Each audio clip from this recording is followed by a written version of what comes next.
Tällä videolla käymme läpi, miten saada Windows 10 laajennetut päivitykset käyttöön vielä vuodelle 2026.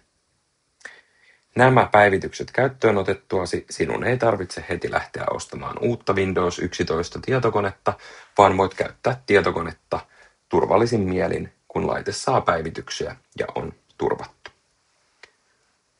Tämän prosessin tekemisessä menee noin 15 minuuttia ja suosittelen käyttämään älypuhelinta tietokoneen lisäksi tämän prosessin edetessä.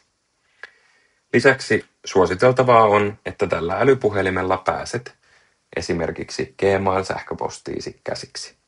Sähköposti voi olla muukin, kuten iCloud tai vaikkapa jokin Suomi24 tai pp.inet-sähköposti, mutta tärkeintä on se, että pääset siihen sähköpostiisi käsiksi tällä toisella laitteella, kuten älypuhelimella tai nettiselaimella. Mutta eiköhän aloiteta yhdessä tämä homma. Nyt toivotan vain rautaisia hermoja ja kommentoi alas, jos tästä videosta oli apua. Tässä videossa tosiaan oletetaan sitä, että sinulla ei ennestään ole Microsoft-tiliä. Ensiksi, kun tietokone on käynnistetty, työpöydällä siirry vasempaan alanurkkaan, käynnistä valikkoon, jossa on siis tuo lipun kuva vasemmassa alanurkassa. Pääset sinne myös painamalla näppäimistön painiketta. Klikkaa itsesi asetuksiin rattaan kuvasta, jolloin siirryt Windowsin asetuksiin.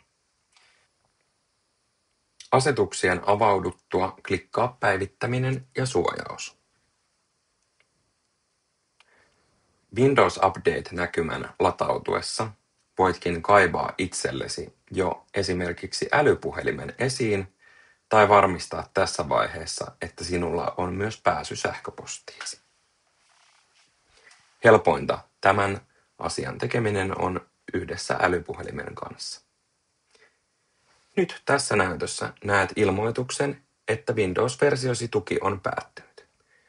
Rekisteröidy saamaan laajennetut suojauspäivitykset teksti näkyy ja klikkaamalla rekisteröidy nyt pääsemme aktivoimaan nämä laajennetut suojauspäivitykset. Mikäli kyseistä tekstiä ei näy, tietokoneeltasi puuttuu päivityksiä välistä, jolloin suosittelen kääntymään IT-ammattilaisen puoleen tai hankkimaan jo suoraan uudempaa tietokonetta. Tässä vaiheessa voitkin kaivella jo Microsoft-tilisi tunnukset esiin, mikäli sinulla on sellaiset. Mikäli sinulla ei sellaista ole, tee kuten minä ja seuraa näytöllä seuraavaksi näkyviä ohjeita. Voit siis käyttää Microsoft-tilinä mitä tahansa sähköpostia, olisi sitten Gmail tai vaikkapa iCloud. Pallon hetken aikaa pyörittyä siirrymme näkemään, mitä olemme tekemässä. Eli jotta voimme saada laajennettuja suojauspäivityksiä, tulee rekisteröityä Microsoft-tilillä, kuten näyttö opastaa. Klikataan siispä seuraava. Seuraavassa vaiheessa tarvitaankin sitten Microsoft-tiliä, ja tässä videolla me tulemme luomaan yhdessä sellaisen. Joten eiköhän kaiveta älypuhelinkin esiin tai varmisteta, että on pääsy sähköpostiin, sillä pian tulemme saamaan erilaisia vahvistuskoodeja sähköpostiin.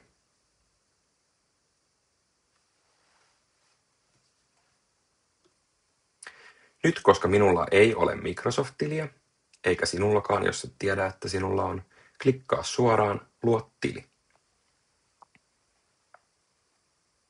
Microsoft-tilin voi luoda käyttämällä omaa sähköpostiosoitetta, kuten iCloudia tai vaikka Gmailia. Minä tulen tekemään niin. Jos kuitenkin haluaisit luoda itsellesi uuden sähköpostin, kuten Hotmail tai Outlook, voisit painaa hanki uusi sähköpostiosoite. Mutta tässä tilanteessa luomme tilin vanhalla sähköpostilla. Niin sinunkin on helpoin tehdä. Syötä siis tässä vaiheessa oma sähköpostiosoitteesi ja klikkaa sen jälkeen seuraava.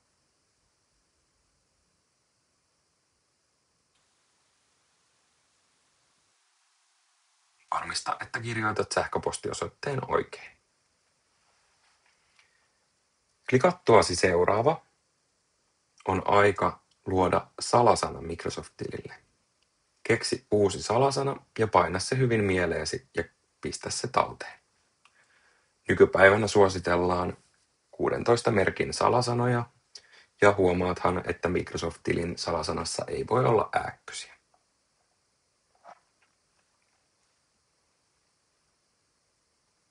Seuraavassa vaiheessa Microsoft-tilille pitää syöttää sinun etu- ja sukunimi. Syötä ne ja paina kohtaan seuraava. Seuraavaksi kysytään maata, aluetta ja syntymäaikaa. Täytä tiedot. Itse käytän hiukan keksittyjä tietoja. Suosittelen silti käyttämään omia tietojasi, sillä tilin palauttaminen on tällöin helpompaa. Tässä vaiheessa kaiva puhelimesi tai muu laite tai avaa selain, jolla pääset sähköpostiisi ja syötä sähköpostiisi juuri tullut vahvistuskoodi.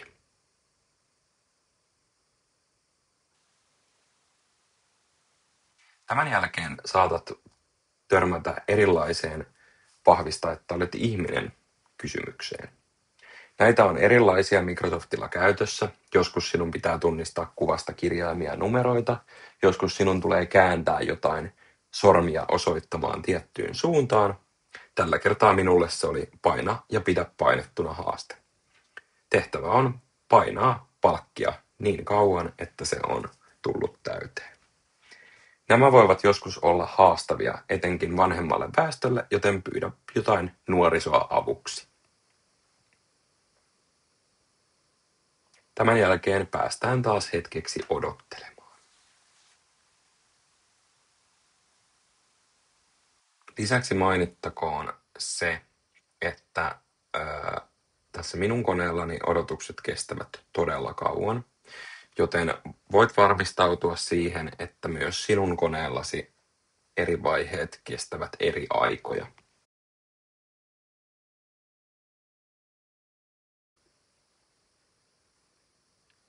Tässä nyt kerrotaan jälleen, että voit kirjautua sisään klikkaamalla seuraava. Tämän voisi hoitaa myös maksamalla, mutta miksi maksettaisiin, kun voi tehdä ilmaiseksikin. Jos valitsisit kertaostoksen, joutuisit käyttämään pankki- tai luottokorttia ja vaiheet olisivat vaikeammat. Valitse siis seuraava. Ja tässä kerrotaan, että ilman lisämaksua saat laajennettuja suojauspäivityksiä tuonne lokakuulle 2026 asti. Eli klikataan rekisteröidy. Ja jälleen kerran pääsemme odottamaan.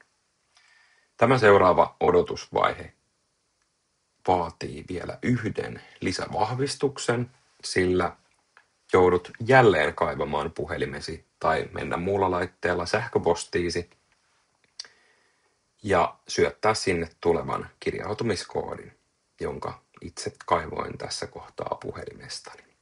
Huomaa, että koodi on eri kuin aikaisemmin, ja näitä koodeja ei tarvitse tallentaa myöhempää varten. Seuraavaksi vuorossa on prosessin pisin odotus, joten jäämme odottamaan sitä hetkeksi.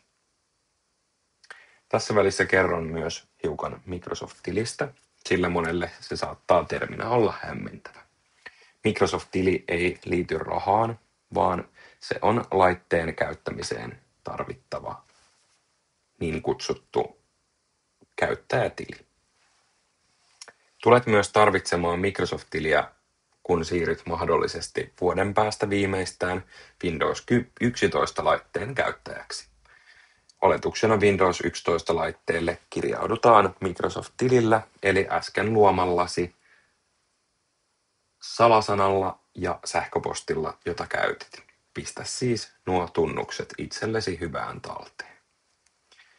Lisäksi, jos huolestuttaa se, että miten tietokoneen käyttö muuttuu nyt tämän Windows 10 laajennettujen päivityksien käyttöönoton jälkeen, voin lohduttaa, että käyttöön ei tule mitään muutoksia. Kuitenkin tämän prosessin jälkeen, mitä nyt teemme tässä, tulemme käynnistämään tietokoneen vielä kertaalleen uudestaan, jolloin tietokone tulee kysymään vielä yhdet lisäasetukset. Nekin tullaan käymään tässä tietokoneen ohjausvideossa läpi.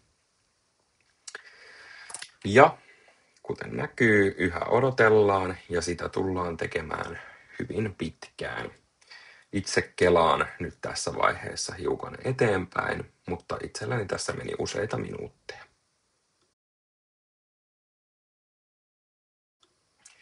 Ja nyt näytöllä näemmekin ilmoituksen, että rekisteröityminen laajennettuja suojauspäivityksiä varten kestää 13. lokakuuta asti.